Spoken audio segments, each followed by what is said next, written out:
नमस्कार दोस्तों, एक बार फिर आपका स्वागत है आज की रिपोर्ट में। हम फिलहाल बहुत सारे किसानों के बीच में बैठे हैं। आप इसको एक किसान पंचायत भी कह सकते हैं। जैसे कि आप जानते हैं, साल 2020 में जो कानून लाए गए थे, 3 कृषि कानून, उसके खिलाफ पंजाब के बाद हरियाणा में सबसे ज्यादा प्रोटेस्ट हुआ था।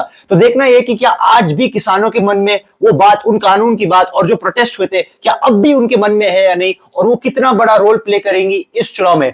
तो भैया, मेरा सबसे पहला सवाल आपसे ये होगा कि क्या आप एज ए किसान अभी फिलहाल मौजूदा सरकार के काम से खुश हैं, या फिर आप चाहते हैं कि बदलाव हो जाए इस बार? थोड़ा जोर से। बिल्कुल, हम इस पर बदलाव चाहते हैं।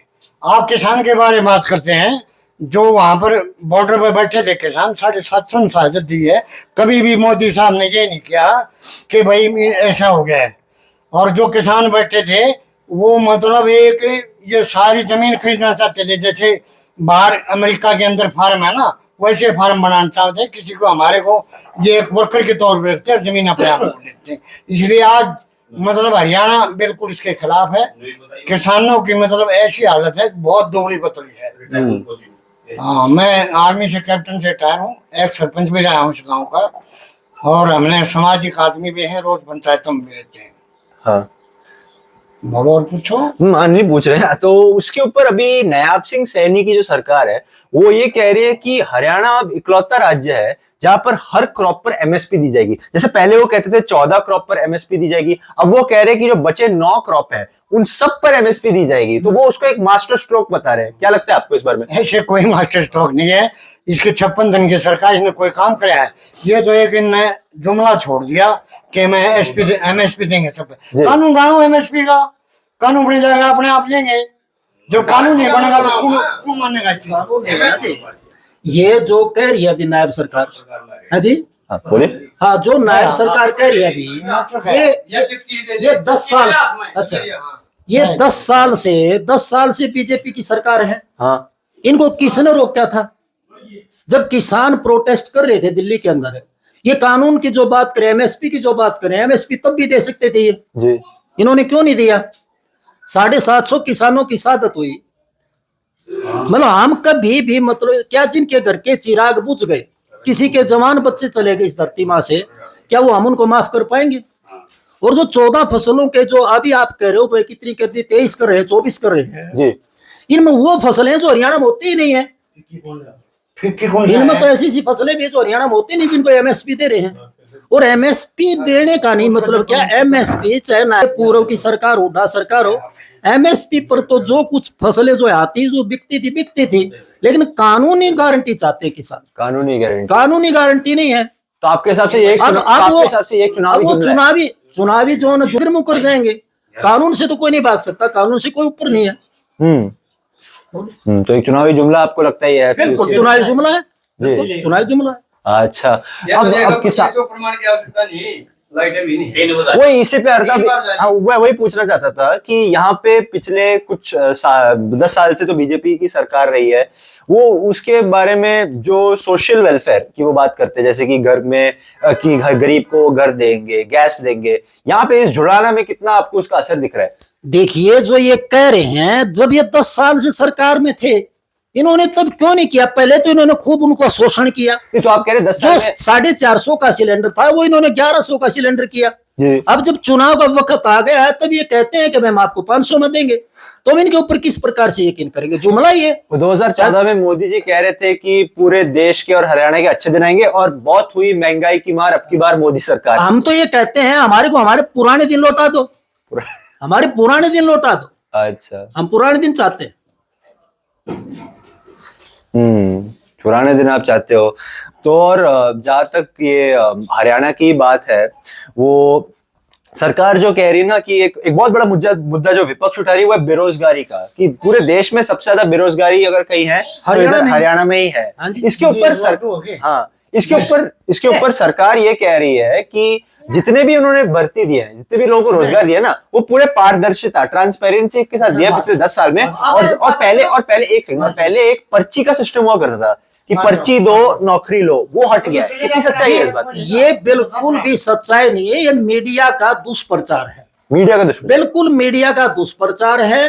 चाहे वो जो न प्रिंट मीडिया हो, चाहे वो इलेक्ट्रॉनिक मीडिया हो, उसका एक दुष्प्रचार के सिवाय कुछ नहीं। क्योंकि जो बात कर रहे पारदर्शिता की, यहाँ पर जब भी कोई भी भर्ती होती है, आप मेरिट में यहाँ पर कभी किसी को काट ही नहीं सका। सारी भर्ती जो पारदर्शिता होती थी। अब ये जो पर्ची खर्ची जो कह रहे हैं, मैं ये और कहना चाहूंगा मेरे आपके चैनल के माध्यम से हरियाणा प्रदेश के जुलाड़ा के दर्शकों को जो सुन रहे हैं, श्रोता जो सुन रहे हैं, कि जो पर्ची खर्ची जो पर्ची खर्ची की जो नौकरी की बात हो रही है ना, यानी कि हमारे हरियाणा प्रदेश के लोगों को तो ग्रुप डी की नौकरी है। सारे के सारे इन्होंने जो ना दूसरे प्रदेशों से आयातित करके, आयातित युवा, बाहर के आयातित युवा को तो इन्होंने सर्विस दे रखी है। आप एग्रीकल्चर डिपार्टमेंट में देखेंगे एसडीओ लगे हैं, इलेक्ट्रिक डिपार्टमेंट में जेई लगे हैं, सारे के सारे दूसरी स्टेट के लगे हैं। हरियाणा के उनमें से 72 एसडीओ लगाए गए थे, 72 में से हरियाणा के 6 लगे हैं, 66 बाहर के लगाए हैं। इस प्रकार से बाहर के आयातित युवाओं को नौकरी दी जा रही है। जो बढ़िया पोस्ट है वो आयातित युवाओं को दी जा रही है। एक सवाल और मैं पूछ रहा हूँ, क्योंकि हम यहाँ पर मौजूद है, इस गांव में बिजली की समस्या क्या अब भी है या फिर पहले के मुकाबले बेहतर है? जैसे हम अभी यहाँ पे बैठे हैं, आपने कहा कि अभी पावर कट हुआ है यहाँ पे, क्या लगता है आपको बिजली की समस्या पहले के मुकाबले अच्छी है कि और खराब हुई है? देखिए, बिजली जो है, मैं पहले बताना चाहूंगा आपको, 2005 में कांग्रेस की सरकार आई। किसी भी मतलब समाज की, परिवार की, देश प्रदेश की तरक्की के आधार 3-4 चीजें होती है। सबसे पहली चीज होती है कानून व्यवस्था, दूसरी होती है बिजली। जहाँ कानून व्यवस्था होगी, जहाँ बिजली होगी और जहाँ पर रोड होगा, वहां पर उद्योग धंधे स्थापित होंगे। हुड्डा सरकार आई, कांग्रेस सरकार आई, हुड्डा साहब ने अपने शासन काल के अंदर सबसे पहला काम यह किया, कानून व्यवस्था के लिए उन्होंने जितने भी अपराधी थे हरियाणा में, या तो वो पुलिस एनकाउंटर में मारे गए, या वो इस हरियाणा प्रदेश को छोड़ करके दूसरे राज्यों में दाखिल हो गए। तो कानून व्यवस्था बनाई। हमारे हरियाणा में कांग्रेस सरकार जब आई, पानीपत में एक थर्मल प्लांट था, उन्होंने 2 प्लांट तो लगाए झाड़ली में पावर के, एक प्लांट लगाया उन्होंने खेतड़ में, एक इकाई चालू की यमुनानगर में। उन्होंने बिजली का बहुत ज्यादा बढ़ाया, बहुत ज्यादा उन्होंने बिजली की बढ़ाया। हमारे यहाँ पर जो लड़के सीपीएड करते थे, सीपीएड के लिए हमारे बच्चे महाराष्ट्र अमरावती जाते थे। बीएड करते थे तो हमारे बच्चे जम्मू जाते थे।